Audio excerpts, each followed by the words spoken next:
Voilà, section. Bien ou quoi, les mecs?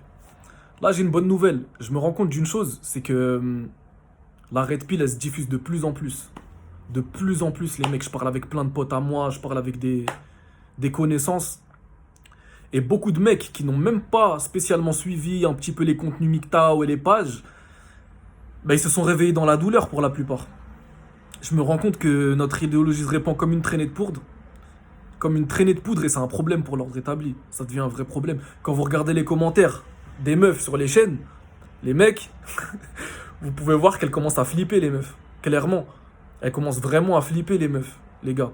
Moi, je me rappelle, comme je vous ai dit, hein, je vais vous refaire un parcours rapide. Moi, très tôt, on a commencé l'accostage de rue.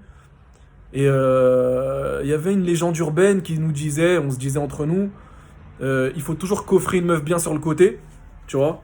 Il y a les pétasses et tu coffres ta meuf bien sur le côté. C'est ce qu'on se disait, tu vois.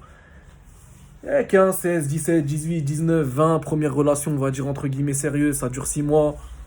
6, 7 mois, le masque il est tombé. De 20 à 25 ans, on a encore parcouru. La deuxième, 6, 7 mois, le masque il est tombé. La troisième, là, l'année dernière, le masque il tombe. Des amis à moi qui sont divorcés. Et puis des anciens. Moi, je parle aussi beaucoup avec des anciens. Ils me racontent le cas de leur divorce et tout. Moi, franchement, je vous dis, hein, les mecs, hein, tout ce qui te tue pas fait que raffermir ton armure. Tu vois. Tu vas soit la prendre dans la douleur, ou soit pour les éveiller, tu vas le comprendre. Tu vois, ça veut dire que ceux qui nous prennent pour des misogynes ou je sais pas quoi, ils finiront par comprendre d'eux-mêmes. Vous voyez ce que je veux dire, les gars? Et franchement, c'est une bonne nouvelle. L'ordre établi commence à flipper. C'est génial, les mecs. C'est génial ce qui est en train de se passer. Concentrez-vous sur vous. Avancez. Soyez heureux. Soyez la meilleure version de vous-même. Et soyez pas des hommes émotionnels. Restez stoïques, les gars. Je vais vous raconter une petite histoire ou deux. Je vais vous raconter des histoires un petit peu particulières parce que, bon, bah, on a tous nos histoires. La meuf qui s'invente une maxi-vie. Puis 6, 7 mois, le masque qui tombe. En général, on a tous vécu ça. Mais moi, j'ai parlé avec des mecs plus âgés que moi qui ont connu le mariage. Des mecs très sérieux, très religieux, très pratiquants. Et en parlant avec eux, je leur dis, mais comment ça se fait que les mecs comme vous, avec votre profil très sérieux, très pieux, comment vous expliquez que votre mariage ne tient pas? Comment ça se fait que vous divorciez? Des mecs comme vous. Et au final, c'est toujours la même réponse qui revient. La même réponse, c'est toujours la même réponse, les mecs.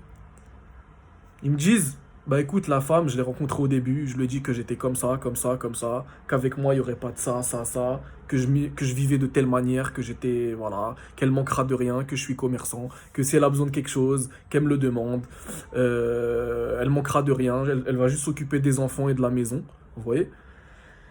Et la femme, au début, elle se dit, mais c'est génial, c'est ce que je veux. Elle se dit, c'est génial, c'est ça que je veux, et j'en doute pas que ça doit partir d'une bonne intention. Et au bout de 3, 4, 6, 8, 9 mois, eh ben, qu'est-ce qu'elle fait la femme? Quand elle se rend compte que ce frère-là, ce qu'il disait, il l'applique vraiment dans sa vie, eh ben ça leur va plus. Pourquoi? Parce qu'elle veut encore les sorties avec Céline la pute, avec sa copine Samira au centre commercial, hein? Elle veut encore les restos avec truc, et donc ça colle pas. Et au lieu de les attaquer sur deux fronts parce qu'elles ne peuvent pas, ils ont dit dès le départ ce qu'ils voulaient. Eh ben, elle serpente. Elle serpente. Force à vous les gars.